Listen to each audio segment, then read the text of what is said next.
J'attendais la conférence de presse du plus gros suceur de l'histoire des coachs du Real Madrid et il m'a pas déçu. Et débrief sur le match encore une fois sauvé par le numéro 9 qui sait pas se placer. Mais avant de continuer la vidéo, si toi aussi t'as déjà pleuré devant un match de Madrid, n'hésite pas à t'abonner, c'est reparti. Vinicius il a été tellement bouillant aujourd'hui, regardez Arbeloa il nous dit quoi. J'exige que tous les joueurs du Real Madrid donnent beaucoup plus de ballons à Vinicius, ce qui lui donne beaucoup plus d'occasions. Frérot aussi, Florentino il a capturé tes enfants, tu peux nous le dire, y a pas de souci. En parlant du mafieux, on voit ça que les gens qui huent Florentino et lui disent de démissionner sont des gens qui n'aiment pas le Real Madrid. On a assez parlé du négatif, parlons un peu du positif. Le Kicks qui vient offrir sa première victoire à Arbeloa parce qu'aujourd'hui c'était son anniversaire. Et surtout, encore une fois, j'ai l'impression que sans lui en attaque, on peut pas faire de différence. Arda Güler qui finit homme du match alors qu'il est rentré à la seconde mi-temps. Et comme au début de la saison, il a retrouvé sa complicité avec Mbappé, ça a très bien marché. Une deuxième mi-temps qui a été clairement meilleure que la première, mais encore une fois, on est obligé de débloquer le match grâce à un penalty. Asensio qui vient caler un gros coup de tête sur le 2-0. Et d'ailleurs, très gros match de sa part qui a été fortement applaudi par le Bernabeu lors de sa sortie. Pas de surprise aujourd'hui, on est toujours aussi nul. Rendez-vous contre Monaco en Ligue des Champions. Sinon, c'était ton gars Silas pour un nouveau banger.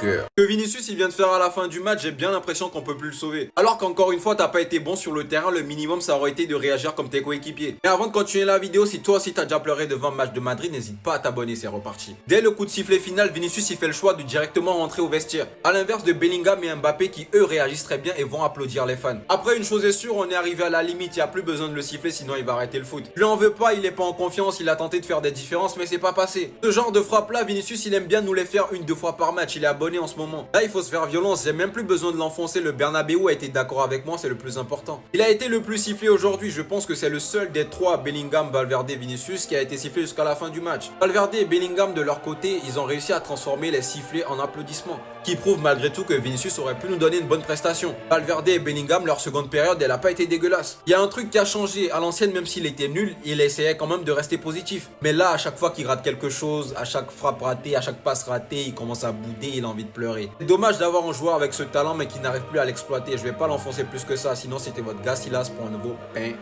J'ai jamais vu le Bernabeu dans une colère aussi noire. C'est mieux que je vous montre la vidéo pour que vous compreniez bien ce qui se passe à Madrid.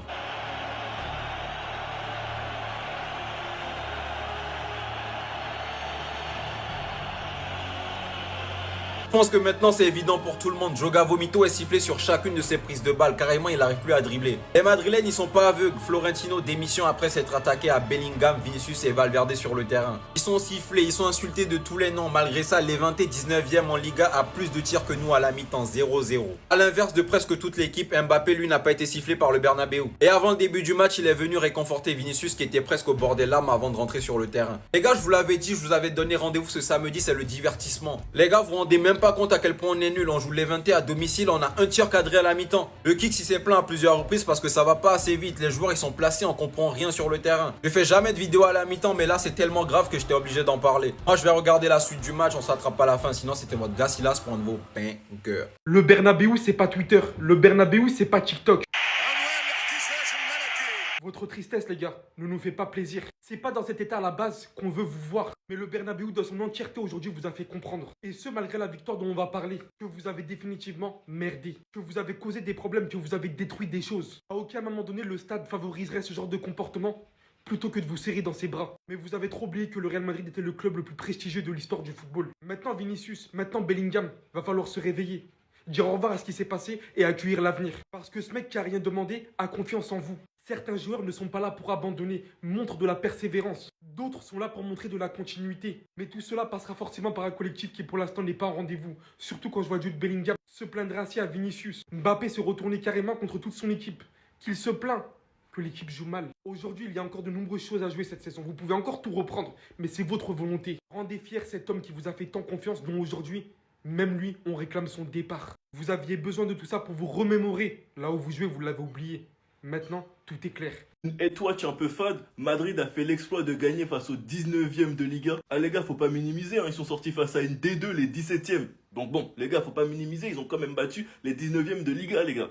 Les gars, je me berge juste sur vous, commencez pas à le prendre personnellement. Enfin bref, la head watch, elle était amère, mais de toute façon, c'est pas grave. On se donne rendez-vous la semaine prochaine, ils affrontent Villarreal chez eux. Là, ça s'annonce un peu plus intéressant. Il y aura sûrement beaucoup plus de divertissement. Une première mi-temps où Levante a été plus dangereux que le Real, mais Arbeloa a su faire les bons changements. Mais bon, s'il y a but au Real, c'est que 80% c'est un penalty. Après, bon, le défenseur il fait un tacle débile. Mbappé tombe certes avant, mais le tacle il est stupide. Enfin bref, concrétisé par Mbappé, il nargue le gardien. Comme si c'était pas la D dans son club depuis qu'il est là, mais bref, chacun ses kiffs. Lui, ce qu'il veut, c'est célébrer le pichichi en fin de saison et sûrement le soulier d'or peut-être. Mais bon, il fait sa saison, 36 buts, 8 passes D. Un très beau but de la tête de Asensio. Valverde, Bellingham et Vinicius ont été les joueurs qui se sont le plus fait siffler. Hussein aussi. Et pour des joueurs comme Hussein et Vinicius, ça va pas les aider car ils marchent à la confiance et surtout que Hussein est très jeune. En tout cas, nous demain, on n'a pas le droit à l'erreur parce que ce serait drôle qu'un Madrid en crise revienne à un point du Barça. On n'a pas le droit de perdre demain. Sinon, vous les gars, vous en pensez quoi? Ramenez-vous sur cette importance en nu.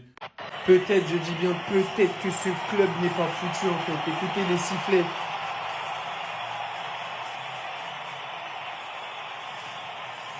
Ça, c'est le Santiago Bernabéu aujourd'hui à l'entrée des joueurs. Sifflet pour tout le monde. Voilà, sous un autre angle. Tout le stade a sifflé les joueurs du Real aujourd'hui. Mais il n'y a pas que les joueurs qui ont été sifflés aujourd'hui. Florentino démission. Des chants anti-Florentino. Faut comprendre comment ça fonctionne au Real. Faut comprendre comment ça fonctionne chez Florentino Pérez le mafieux. Le Real Madrid a informé le groupe de supporters de la Grada Animation qu'aujourd'hui, après le match, le club regardera les vidéos des caméras de sécurité du Santiago Bernabéu. Tout supporter qui serait pris en train de siffler les joueurs sera banni du groupe de supporters. En gros, c'est l'équivalent des ultras à peu près en Espagne. Le Real a aussi rajouté « Ceux qui veulent siffler peuvent le faire en dehors du stade ». Vous voyez comme ça fonctionne. Et ça va plus loin que ça. Parce que ces sifflets que vous avez entendus, que vous avez vus, Real Madrid TV, la chaîne officielle du club, a diminué, pour ne pas dire, a bloqué les sons du stade pour faire croire que tout allait bien. Au bout d'un moment, il faut mettre les choses au clair. Oui, Vinicius, oui, Mbappé, oui, Bellingham, on peut leur mettre tous les torts du monde sur le dos. Xabi Alonso, tout ce que vous voulez. Mais le vrai responsable de ce qui se passe au Real en ce moment, il est juste là. Palpatine. Et je vous assure, il est en train de refaire exactement la même chose qu'il avait fait dans la fin des années 2000. Son projet galactique. Et vous étonnez pas si le Real finit exactement comme le Real de la fin des années 2000. Sans titre, sans fond de jeu, sans identité. Victoire 2-0 du Real Madrid. Il aura fallu des entrées de Mastantuono, Arda Güler et Dani Ceballos pour que l'équipe se porte mieux. Mais ça, ne vous inquiétez pas, on va essayer d'en parler dans une autre vidéo. Mais juste avant, je tenais à remercier les supporters qui étaient au Santiago Bernabéu. Merci d'avoir copieusement sifflé ces joueurs qui se voyaient en superstars, ces starlets qui se sentaient intouchables. Je pense qu'aujourd'hui, ils ont compris que les supporters ne sont pas dupes. Dites-vous que même Florentino Pérez, il a eu droit à des sifflets. Il y a des supporters qui criaient Florentino Pérez démission. Il y a même eu une pancarte Florentino Pérez démission. J'espère qu'avec cet événement aujourd'hui, ils vont apprendre à se remettre en question. Maintenant, concernant le match, je suis quand même déçu. Parce que dans tous les cas, la première mi-temps, elle était exécrable. Les joueurs, ils arrivaient même pas à bien se positionner. On avait une impression que les joueurs ne savaient même pas quel était leur rôle sur le terrain. Ça bougeait dans tous les sens et nulle part en même temps. Arbeloa, déjà, avec sa compo, je ne sais pas qu'est-ce qu'il a voulu faire en mettant Gonzalo Garcia à droite. Le seul neuf de métier que t'as dans ton club, tu le mets en tant qu'ailier droit. Très futé tout ça. Mais sinon, en deuxième mi-temps, les joueurs, surtout la fin de deuxième mi-temps, les joueurs se sont un tout petit peu rattrapés. Il y avait un peu plus d'engagement. T'as les joueurs qui courent un tout petit peu plus. Dans une autre vidéo, on va parler également de Tchouaméni. Tchouaméni au milieu de terrain, les gars, pour moi, je vous l'ai dit, je vous le dirai toujours, j'en peux plus. Soit on lui trouve un rôle en défense ou un truc comme ça, soit, les gars, j'en peux plus. Là, on a vu aujourd'hui, quand t'as mis des milieux de terrain qui n'avaient pas peur d'aller chercher la balle, ça allait beaucoup mieux. Mais ça, c'est pareil, je vais en reparler dans une autre vidéo. Jude Bellingham, début de match un tout petit peu catastrophique. Là, deuxième mi-temps, fin de deuxième mi-temps, comme tout le monde, il a essayé de se réveiller un tout petit peu. Mais sinon, voilà, 2-0. Certes, ce n'est que Levante. On ne peut pas se satisfaire de ce qu'on a vu du début à la fin du match. Mais tu peux quand même retenir des points positifs, comme par exemple l'entrée de Arda Güler, qui a changé carrément toute la physionomie du match. Ou encore Mastantuono et Ceballos qui sont entrés et qui ont fait du bien.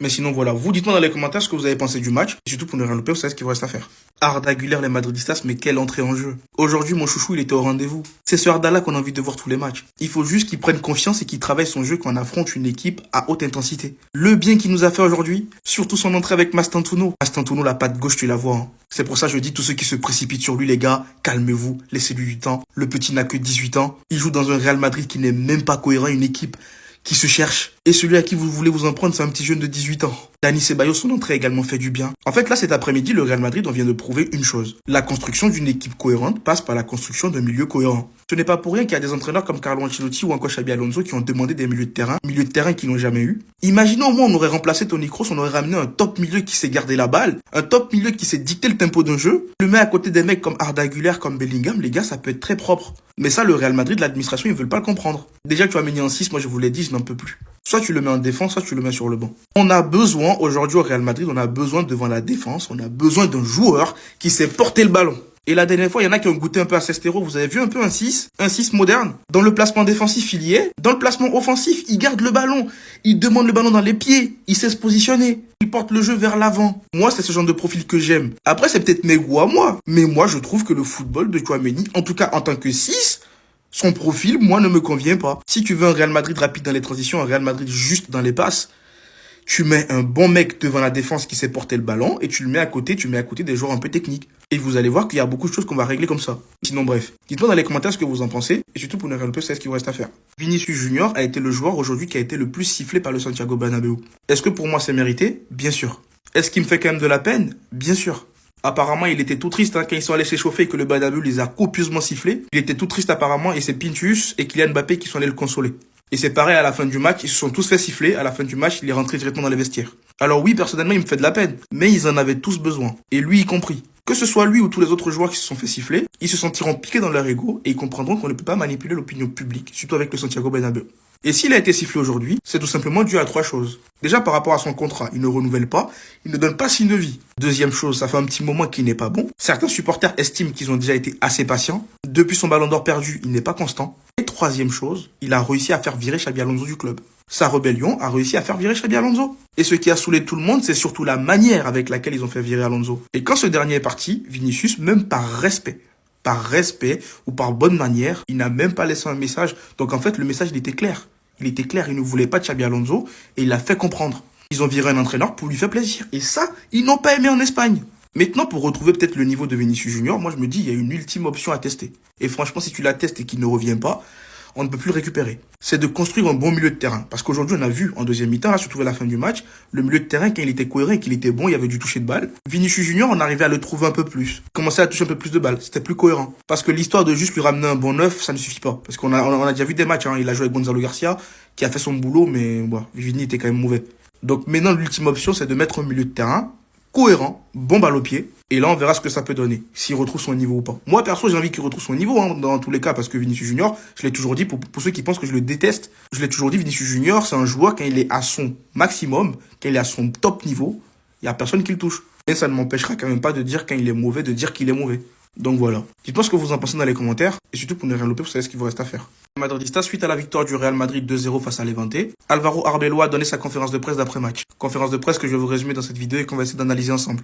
Mais juste avant, pour tous les Madrilènes qui ne souhaitent rien louper de l'actualité Madrid, ça se passe ici, donc n'hésitez pas à vous abonner. Allez, on enchaîne. Pour commencer, Arbeloa nous dit: je comprends à 100% que le Bernabéu nous est hué. Nous savons que nous devrions faire beaucoup mieux. Vous avez intérêt à faire beaucoup mieux. Parce que dans tous les cas, s'ils doivent continuer à vous huer, ils vont le faire. Hein. Ensuite, il enchaîne en disant: j'exige que tous les joueurs du Real Madrid donnent beaucoup plus le ballon à Vinicius Junior, qui lui donne beaucoup plus d'occasions. C'est l'un des meilleurs joueurs de la planète. En fait, Arbeloa, je comprends ses intentions, c'est de vouloir mettre Vinicius Junior en confiance. Donc forcément, qui dit remettre Vinicius en confiance, lui passer toutes les balles. Mais le problème que tu n'as pas pris en compte, aujourd'hui, tu as d'autres joueurs qui ont besoin d'avoir la balle aussi pour faire des différences. Je parle notamment de Jude Bellingham, Kylian Mbappé, Rodrigo quand il est sur le terrain, ou encore aussi Arda Güler quand il est sur le terrain. Donc bon, l'intention elle est bonne, mais on verra bien.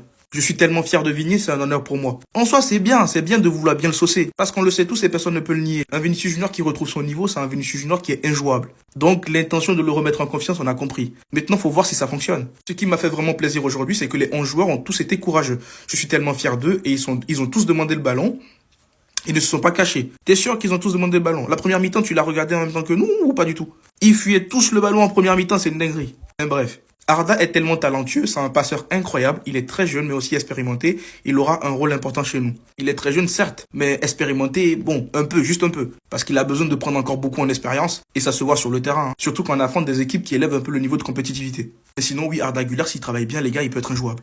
Pourquoi le Bernabéu a sifflé en particulier Vinicius Junior? Il répond: le Bernabéu a le droit à sa propre opinion. Je pense qu'ils ont hué tout le monde, mais moi y compris. C'est ma responsabilité. En fait, lui me fatigue avec les histoires de c'est ma responsabilité. Je comprends l'idée de vouloir protéger tes joueurs. En fait, là, il spamme beaucoup trop la technique Carlo Ancelotti. Hein. Mais tu n'es pas Carlo, bonhomme. Peut-être que ça va marcher, j'en sais rien, hein, mais bon, bref.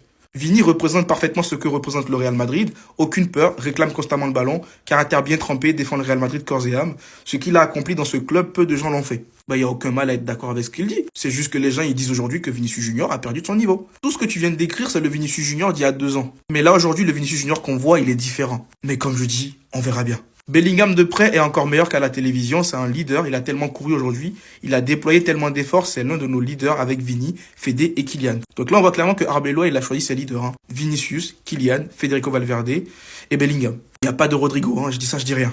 Ou peut-être que quand Rodrigo va venir, il va le mettre dans l'eau plus tard, j'en sais rien. Par contre Thibaut Courtois tu l'as foutu où? Remets-nous Courtois, hein, sinon on va pas s'entendre. Ensuite, il nous dit les gens qui ont hué Florentino Pérez et lui disent de démissionner sont des gens qui n'aiment pas le Real Madrid. Nous avons tellement de chance d'avoir Florentino, c'est une véritable légende. Alors rassurez-vous, hein, il n'avait pas le choix que de dire ça. Hein. Dans tous les cas, c'est Pérez qui t'a mis là, tu n'avais pas le choix que de dire ça. Les gens sont libres et ont le droit de demander sa démission. Qu'ils ont tort ou raison, hein, ils ont le droit. Dina Hussein, il a besoin de temps et de confiance. On oublie sans cesse à quel point certains de ces garçons sont jeunes. Le Real Madrid est un train qui n'attend pas, mais moi j'attendrai Hussein. En fait, ce mec-là, c'est un poète. Il fait de la poésie. En fait, il est là pour cajoler tout le monde. C'est vraiment la méthode Carlo Ancelotti. Il spamme la méthode Carlo Ancelotti. On espère bien que ça marche pour lui, hein, parce que si ça ne marche pas pour lui, comment ça va lui tomber dessus? Et pour finir, il parle de Kylian et il dit « Je tiens à remercier Kylian pour ses efforts aujourd'hui. Il a mal au genou, mais il voulait quand même être présent et aider l'équipe. C'est un leader, c'est un garçon incroyable, un leader né. » Ok, pas de souci, nickel. Bref, dites-moi ce que vous en pensez de la conférence de presse de Arbeloa dans les commentaires. Et surtout, pour les Real Plus, vous savez ce qu'il vous reste à faire. Abonnez-vous.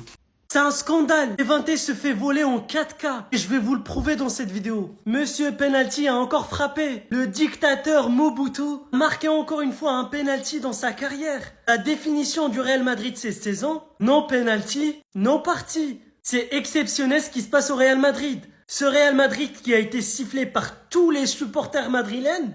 Tout le monde dans le stade était dégoûté de la façon de jouer de tous ces stars. Et personne n'en parle. Et au final, Mbappé marque un penalty et vous croyez que le Real Madrid est de retour.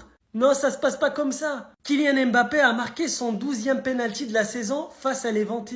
Avec une première mi-temps dégueulasse, une première mi-temps nulle à chier, alors que le Levante méritait largement la victoire par rapport au Real Madrid. Regardez même pas les stats. Les hommes mentent, mais les stats ne mentent pas. 0,63 XG pour Levante et 0,29 pour le Real Madrid. Le Real Madrid est vraiment dans le chemin pour aller faire une saison blanche encore une fois. Ils sont à 4 points de retard par rapport au Barça et ils croient encore qu'ils vont faire une remontada. En tout cas, dites-moi ce que vous en pensez. Passez une bonne journée.